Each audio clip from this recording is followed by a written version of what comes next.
Sacred salutations, beloved community. Welcome to Transdimensional Tuesdays. Tales of shamanic soul sentience for healing our world. Now, what does that mean?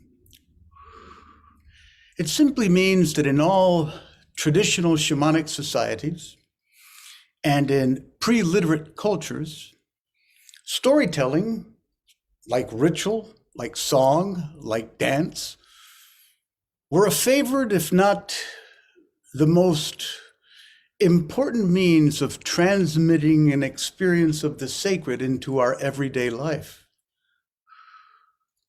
Just like the aromatic smoke on this Palo Santo evokes to those able to smell its sweet, delicious, healing, and soothing effluence, an experience of communion with the cultural foundations where this incense is used, such as in the coastal traditions of Camasca curanderismo in Peru, the highland traditions of Pacocuna, earth-honoring ceremonial work that many of you have experienced on your journeys to the highlands of the Andes, and also its use among Amazonian tribes, such as the Shipibo-Conibo.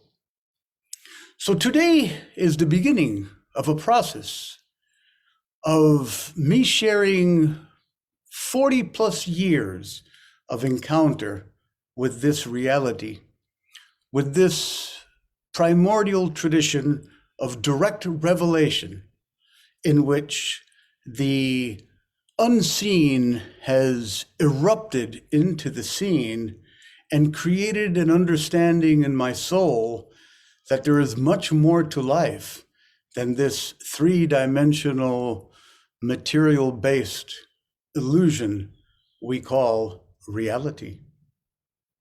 And it gives me a deep, deep honor and a sense of great gratitude that I am able to share some of these little glimpses behind the veil with you all through some tales of my own experience. Some of you may know that as being born from a Napolitan mother and a Peruvian father in the capital city of Lima, given the fact that my father worked for the National Institutes of Health at the time, becoming the director of those National Institutes of Health, over 30 years of service to public health. In the early days when I was first born, we were stationed in very remote areas of Peru, in three primary areas. The first was in the village of Santa Clara, near a place called San Francisco de Yarinacocha, which is in the department of Ucayali, where the Shipibo-Conibo people have their traditional tribal home. And this little Santa Clara village was basically a community of 50 people at the time, but they were experiencing an extraordinary outbreak of Chagas disease. It's very similar to leprosy. And my father was sent there together with myself. I had just been born. I may have been a year and a half. And my mother, and we went to spend half of the year of that year until I was around 2, helping the people cope with this serious disease that was ravaging many parts of that central Amazonian region known as the Departamento de Ucayali, where the famous Ucayali River is, that merges with the Marañón, forming the upper Amazon.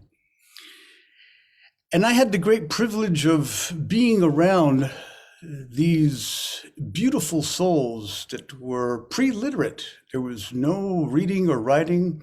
There was no electricity. And I could hear the storytelling sung at the nighttime Much like Icaros are sung nowadays during the mother vine or ayahuasca ceremonies that some of you may be experienced with. They weren't sung loud, they were whispered, they were murmured. They had this vibrational feeling of a moving ebb and flow of a watery domain. It had this lullaby type of effect upon me. And I remember that as if it were yesterday. It was imprinted within not only my cellular memory, but my soul body. So over time, as I grew up and became familiar with the shamanic ways of our Aboriginal peoples of Peru, and started to hear their songs in a more ceremonial context, that lived experience as a child, that direct revelation of the importance of story for keeping a people coherent, vibrant, and dedicated to their traditional ways became a passion of mine. And I attribute that first experience of living among the Shipibo, and now called the Shipibo Conibo people of the time, of which this manta behind me is a representation of their visionary art. I consider that experience foundation, formative, the basis of what I do today as a friendly holographic projection by the name of Don Oscar Manuel Miro-Quesada Solevo el Tercero. You and I are one and the same story. We are one emergent great epic, an epic that is circular, that is creative, that is wondrous, that allows the inclusion of each of our own lived experiences, each of our own world stories into this tapestry, this fabric of beautifying service to the world. All shamanism is story. All ceremonial gesture is theater. All healing intention is the art of the gods.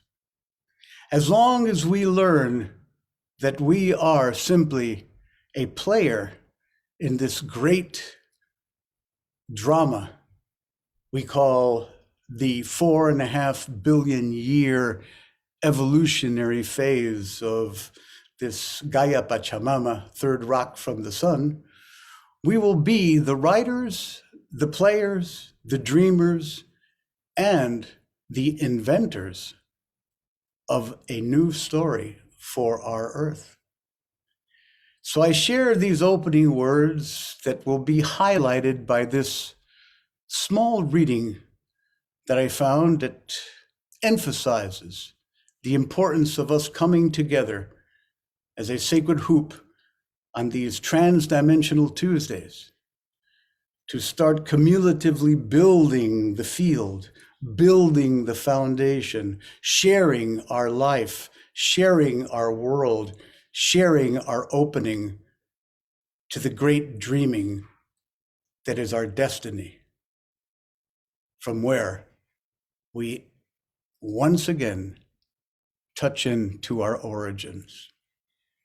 And it is through the heart of the healer, T-A-O-T-H, Thoth, the great Hermes Trismegistus, that we shall be reminded of the great epics, tales, creation stories, myths of origin, and our own remembering as those that we've been waiting for.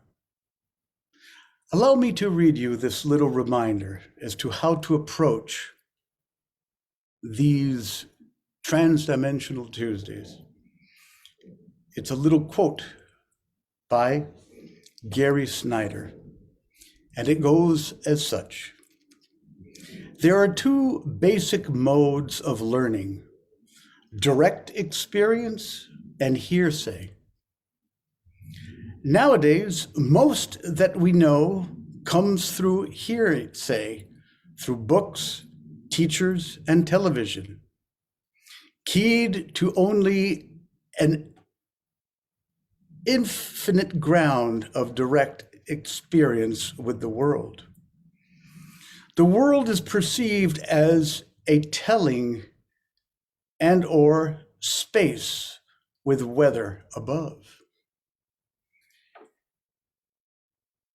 As a matter of fact, this reading is the antithesis of what we are here for. And like spontaneity, creativity, novelty, and immediate resourcefulness is the basis of the medicine that we need on this good planet at present, I intuitively, in this exact moment, choose not to read that to you. Instead, I shall tell you a very significant story of my own life. It was 1963. I was 12 years old. I was living in Lima at the time, in the district of Lince. There was a neighborhood. I had my friends.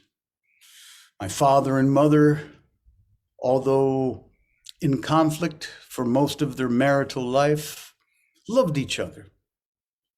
My father visiting on Sundays, for they had temporarily separated. And it was one of those hot summer Sundays in Lima with blue, clear skies, not a cloud to be seen.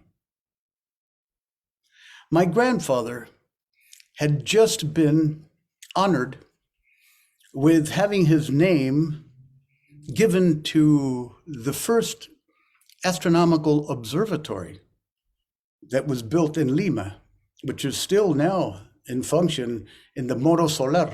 Those of you that have been to Lima and have driven by the Costa Verde, by the coast, you see that large mountain that comes out of almost the ocean. And on the top, you may see some antennas and things. That's the area where that observatory is. And it was called, and it's still called, El Observatorio Oscar Miro-Quesada de la Guerra. I am named after my grandfather, my father, and I am the third. That observatory was the first in Peru and only the third in all of South America at the time.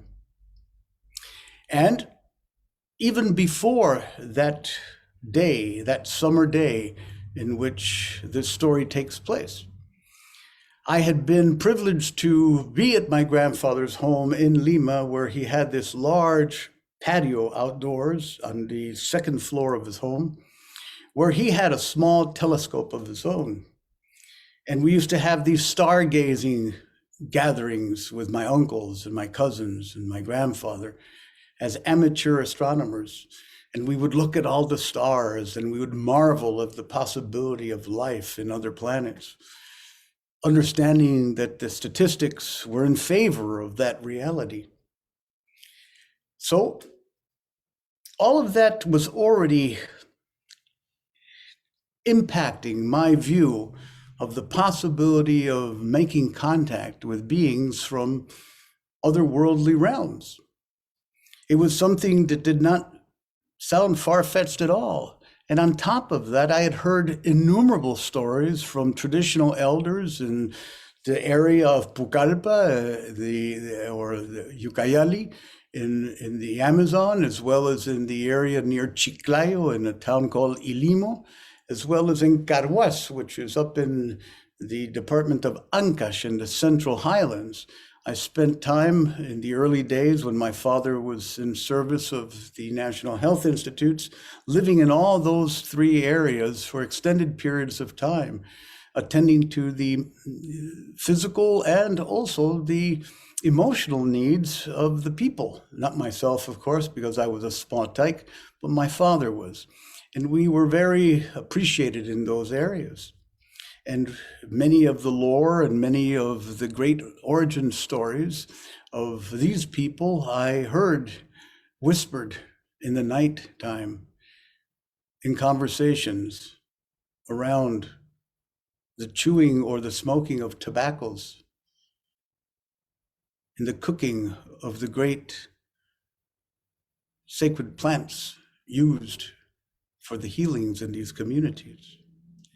So it was this very rich, almost like synesthetic experience that I was emerging out of. And I had already moved into becoming kind of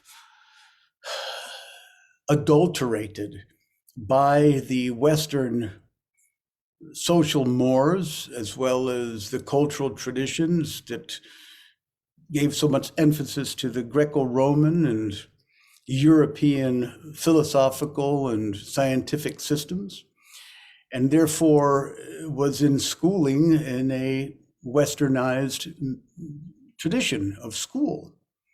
Yet I always was lacking this sense of significance, and that the schooling I was receiving as a child truly was meaningful or had any relevance to my true calling, which was to explore life, to be a soul that would live through life and allow life to live through it, without having to define myself as any particular person or professional inclination.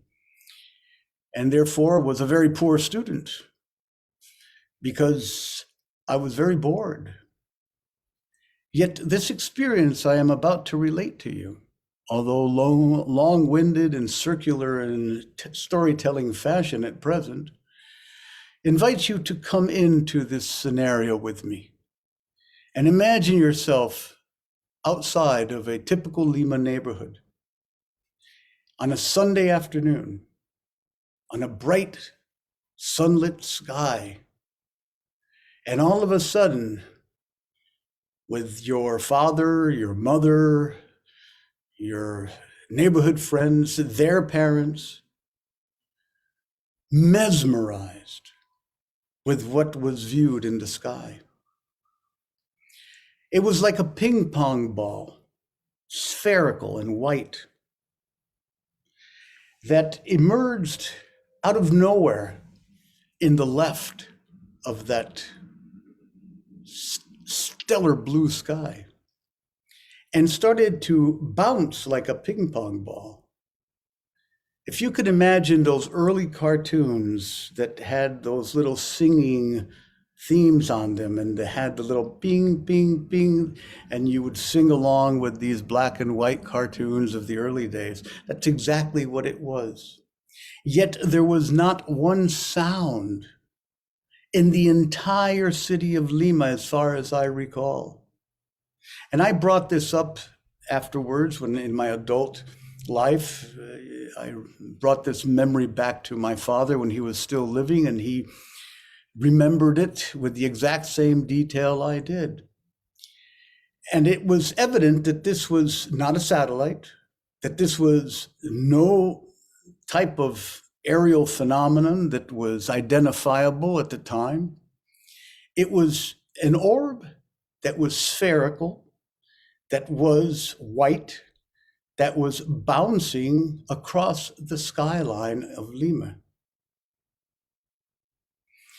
You can imagine growing up with a father who was a physician and a scientist and a clinical oncologist and researcher, and a grandfather that dedicated himself to the sciences and to educating the populace through writings and articles. As a matter of fact, my grandfather was the first person to translate Einstein's theory of quanta and relativity into Spanish, and have had direct correspondence with Einstein at the time, letters of which I may show you in some subsequent tales, Transdimensional Tuesday tales. Yet I just want to give you a background as to the type of objective, rationalistic, analytical mindset that I was coming from, that a phenomena of that nature that did not fit into any known model of reality was anathema to the people that were witnessing this. Yet that did not deter us from the fact that we knew that we had seen collectively was transformative, was a transformative, direct revelation of a reality parallel to our own, yet only glimpsed at under unique circumstances where there was a need for waking up, a need for letting go of the hubris that we understood the ways of Mother Nature, and that we would eventually reach a point where we ourselves would be bouncing in the sky as astronauts did in 1969, not many years after that. The curious thing about that event is this. No one said a word. No one looked at each other. We went back into our homes and had our Sunday lunch, which was traditional at the time. Not one word was ever spoken about that event. Not one photograph, one mention of it in the daily newspapers was seen.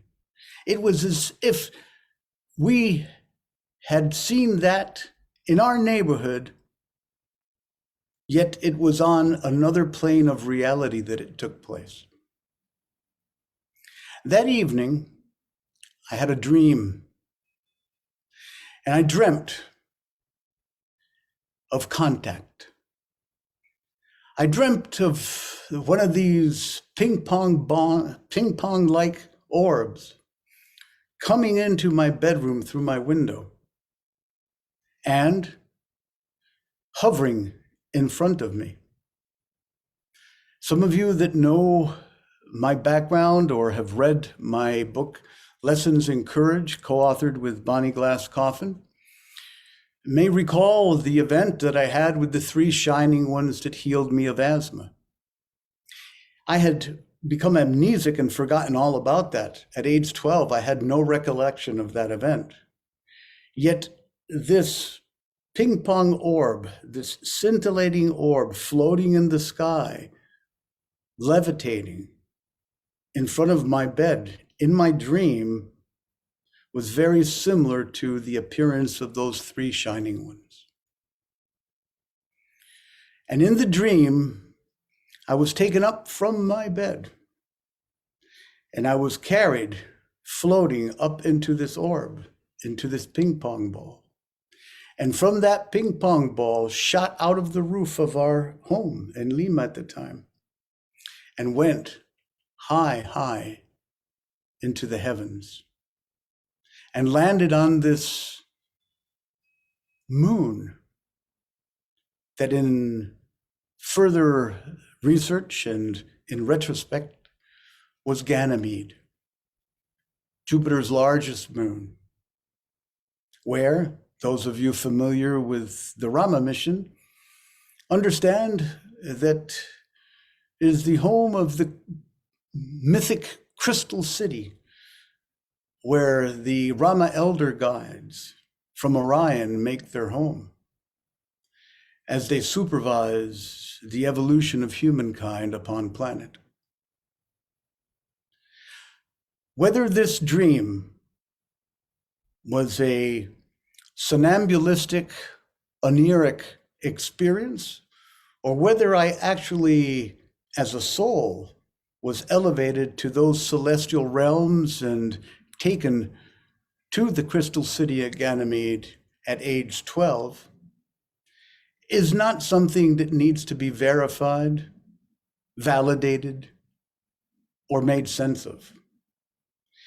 It is an experience that had to do with my calling to be a passerby, dedicated to teaching love by the way I live. which is the foundation of the Pachacuti Mesa tradition of cross-cultural shamanic service in the world, using the power of love to heal the ills, the disconnect, and the dissonance caused by over-reliance on our analytical mind. There are two types of language: synthetic and analytical. The synthetic unifies and makes whole. The analytical breaks down, reduces, separates. In the middle of both the synthetic and analytic is the dreaming, that realm of truth where one's soul's purpose is revealed. So I ask you to close your eyes, bring your awareness to your breath. Imagine yourself at age 12 years old, wherever you may be living at the time in your own personal history. See yourself in as much detail as you can. The clothes you were wearing, the gaze of your eyes, the countenance of your face, whether you're indoors or outside, alone or accompanied by others. You're 12 years old, and you are looking up to the sky. It is scintillating blue, without a cloud to be seen. And out of the left appears a sphere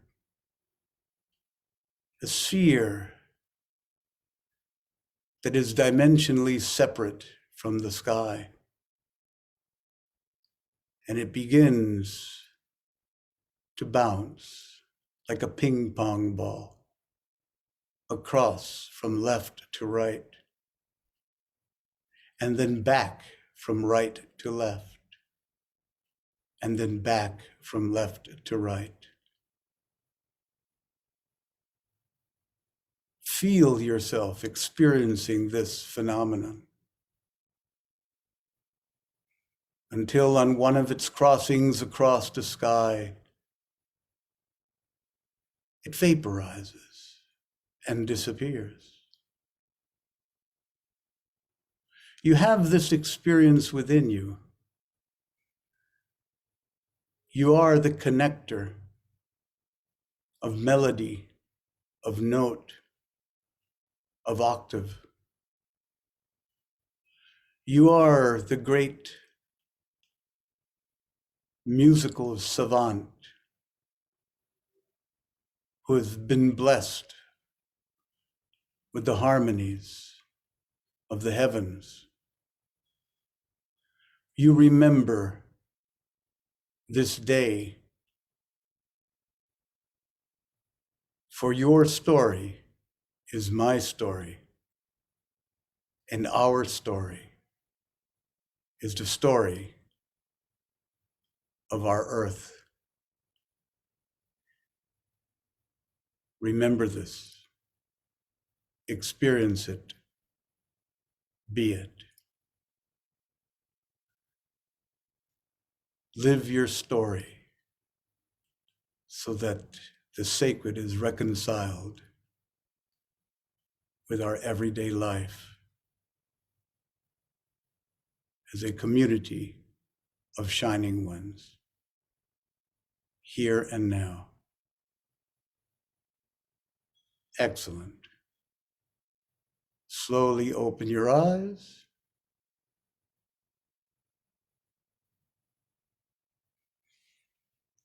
Deep gratitude for showing up, allowing yourself to be seen, unencumbered by fear, doubt, or insecurity. Speaking your truth, revealing yourself without censorship, and remaining fully open in your wholeness to the blessing of perfection within this present moment. I love you all and see you on our next Thoth Transdimensional Tuesday. Highly!